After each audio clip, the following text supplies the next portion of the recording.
Hi everyone guys, आज मैं आपको एक्सप्लेन करता हूँ एक चीज़ कि किसी चिलर में या किसी सिस्टम में लिक्विड रेफ्रिजरेंट को किस तरह से चार्ज किया जाता है। लिक्विड रेफ्रिजरेंट आप डायरेक्टली किसी सिस्टम में चार्ज नहीं कर सकते। अगर आप चार्ज करते हैं तो उसमें चांसेस होते हैं कि आपके कंप्रेसर डैमेज हो जाएंगे। तो मैं आपको प्रैक्टिकली दिखाऊंगा कि किस तरह से लिक्विड को चार्ज करना है और क्या क्या चीज़ें ध्यान देनी है। यहाँ पे हमारा चिलर है,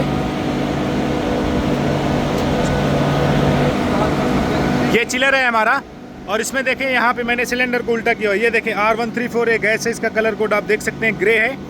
और यहाँ पे देखें इसमें ये इसका प्रेशर थोड़ा सा कम था, तो मुझे टॉप अप करने के लिए इसमें थोड़ा सा लिक्विड चार्ज करना पड़ेगा।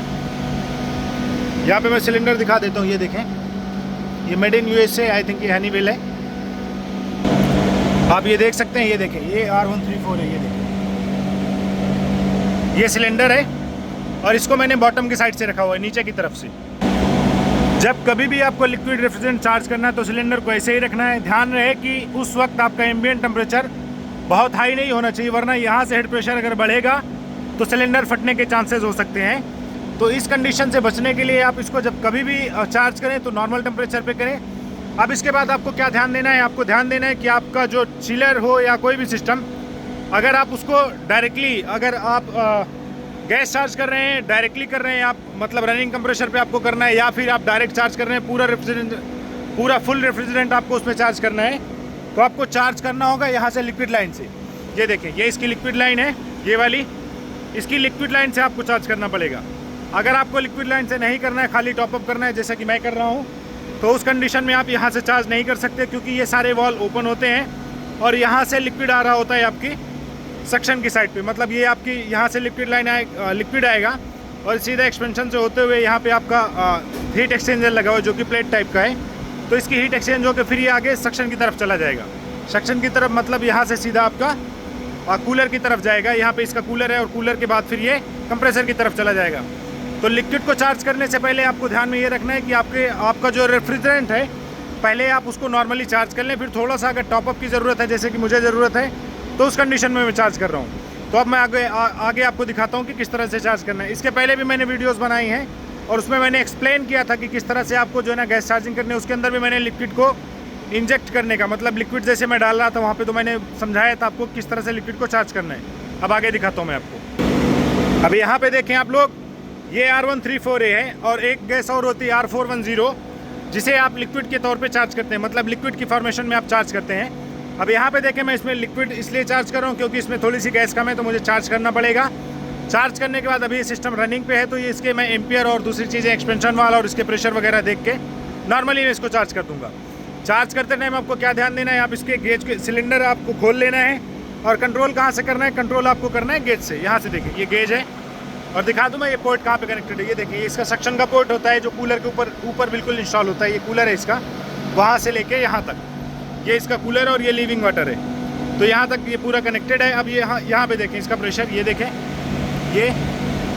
अब मुझे कैसे लिक्विड चार्ज करना है वो दिखा देता हूँ मैं। यहाँ से आपको ज़्यादा अच्छा दिखेगा। ये देखें, साइड ग्लास पे देखें, ये मैंने लिक्विड खोला, ये देखें लिक्विड जा रहा है। ये देखें, ये लिक्विड जा रहा है और यहाँ पर इसका प्रेशर देख सकते हैं जो कि 80 के करीब है, 75 to 80, और यही इसका स्टैंडिंग प्रेशर होता है R134A का। जो कभी भी किसी गैस में जब स्टैंडिंग प्रेशर आपको देखना हो, तो आप उसमें गैस चार्जिंग के टाइम पे जब गैस डाल रहे होते हैं, तो उस टाइम पे आपको उसका सिलेंडर का या फिर उस रेफ्रिजरेंट का स्टैंडिंग प्रेशर पता चल जाता है। ये देखिए, जिस प्रेशर से ये जा रहा है, ये किसी भी रेफ्रिजरेंट में सेम प्रेशर होगा स्टैंडिंग आपका, जो यहाँ पे सिलेंडर में आपको चार्ज करते वक्त दिखेगा, मतलब गेज में।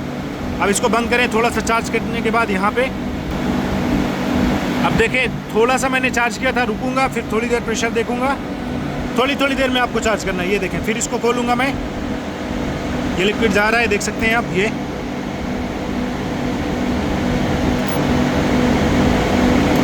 फिर इसको बंद कर देना है आपको, थोड़ी देर चलने देना है और इस तरह करके आपको लिक्विड को चार्ज करना है। कभी भी प्रैक्टिस ना करें कि एक बार में आप लिक्विड चार्ज करें, या फिर अगर आपने इवेंट की वहाँ से भी, जैसे कि मैंने दिखाया था लिक्विड लाइन पे, दिखा देता हूँ फिर से। यहाँ से जब आपने लिक्विड लाइन से चार्ज किया था, तो सेम टाइम पे आपको सिस्टम को ऑन नहीं करना है, थोड़ी देर वेट करें, प्रेशर नॉर्मलाइज होने दें, नॉर्मलाइज होने के बाद ही इसको स्विच ऑन करें।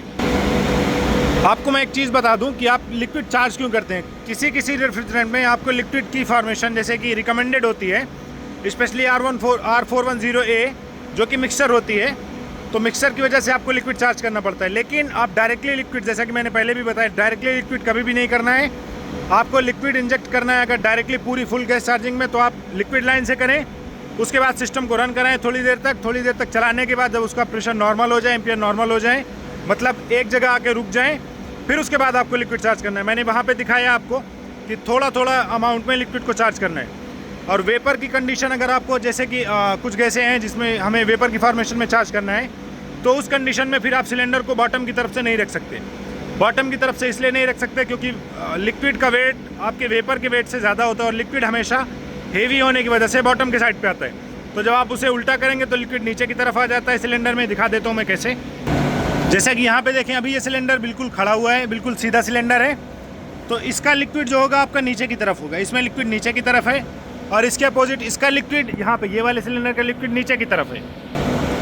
तो इसलिए जब कभी भी आप रेफ्रिजरेंट को चार्ज करते हैं, आप चाहें तो इसको थोड़ा सा ऐसे इस तरह नीचे करके ऐसे भी चार्ज कर सकते हैं। लेकिन किस कंडीशन में, जब आपका सिलेंडर 70% या 50% तक है, तो उस कंडीशन में आप नीचे इसको सीधा सीधा लिटा के आप इसको चार्ज कर सकते हैं। अगर रेफ्रिजरेंट कम हो गया है तो उस कंडीशन में आपको सिलेंडर को इस तरह से उल्टा करना पड़ेगा। अवॉइड करना है, जैसे कि मैंने पहले बताया, हाई एम्बिएंट अवॉइड करना है, नहीं तो फिर इसका अगर हेड प्रेशर बढ़ता है तो सिलेंडर फटने के चांसेस हो सकते हैं और इससे एक्सीडेंट होगा आपके साथ। इन चीज़ों को आप जब कभी भी फॉलो करके गैस चार्जिंग करेंगे या आप लिक्विड चार्ज करेंगे तो आपके साथ कोई हादसा नहीं होगा। सिर्फ माइंड में ये रखना है कि आपकी ये जो गेजेस हैं, इनकी जहाँ जहाँ पे फिटिंग्स हैं, जैसे कि यहाँ पे देखिए इसकी फिटिंग होती है, इनको आपको होस को ध्यान देना है, लूज़ नहीं होना चाहिए, वरना आपके हाथ जल सकते हैं, बर्नआउट हो सकता है, कोल्ड बर्नआउट जिसे हम बोलते हैं। और यहाँ से इन सबको पहले फ्लश कर लेना है, ठीक है। जब कभी भी आप इनको कनेक्ट करेंगे सारी गेजेस, तो एक बार पहले सिलेंडर को खोलते टाइम फ्लश कर लेना है। दिखा देता हूँ। यहाँ पे देखें, जैसे आप इस सिलेंडर को पहली बार कनेक्ट करने जा रहे हैं तो यहाँ से थोड़ा सा फ्लश कर लें, यहाँ से इस तरह। फ्लश करने के बाद इसको कनेक्ट करें इसके अंदर गेज, फिर गेज की जो आपकी लाइन होती है, ये लाइन आपकी चार्जिंग लाइन, इसको थोड़ा सा फ्लश करें, यहाँ पे कनेक्ट करें। कनेक्ट करने के बाद फिर दोनों लाइनें कनेक्ट कर लें, ये वाली भी आप जो सक्शन की साइड पे लगाए हैं, और इसको भी थोड़ा सा फ्लश करने से इससे फ़ायदा ये होता है कि कोई भी अगर आपने रेफ्रिजरेंट पहले काम किया तो मिक्स नहीं होता है, या इवन कि ऑयल यूज़ किया या इसके अंदर कोई पार्टिकल है, डस्ट पार्टिकल, तो आपके सिस्टम के अंदर नहीं जाता है। तो ये छोटी चीज़ें हैं लेकिन ध्यान देने लायक हैं, आपकी फ्यूचर में भी काम आएंगी। आप किसी को अगर ये छोटी चीज़ें बताते हैं तो इसमें आपका भी फ़ायदा है, आपका सिस्टम जो है ना स्मूथली रन करता है, उसके अंदर जल्दी ब्लॉकेज वगैरह नहीं आती हैं। तो गाइज़, ये वीडियो थी कि किस तरह से आपको लिक्विड रेफ्रिजरेंट किसी सिस्टम में चार्ज करना होता है और क्या क्या चीज़ें ध्यान देनी होती है। अगर आपको ये वीडियो पसंद आई हो तो काइंडली मेरे चैनल को लाइक करें, इस वीडियो को लाइक करें, चैनल को सब्सक्राइब करें, अपने दोस्तों के साथ इन वीडियोज़ को शेयर करें। मैंने और भी काफ़ी सारी वीडियोज़ बनाई हैं, उनको भी आप देख सकते हैं और उससे कुछ सीख सकते हैं। अगर उसमें आपकी कुछ मिसअंडरस्टैंडिंग है या आपका कोई कंसर्न है तो आप मुझसे कमेंट बॉक्स में पूछ सकते हैं। Thanks for watching.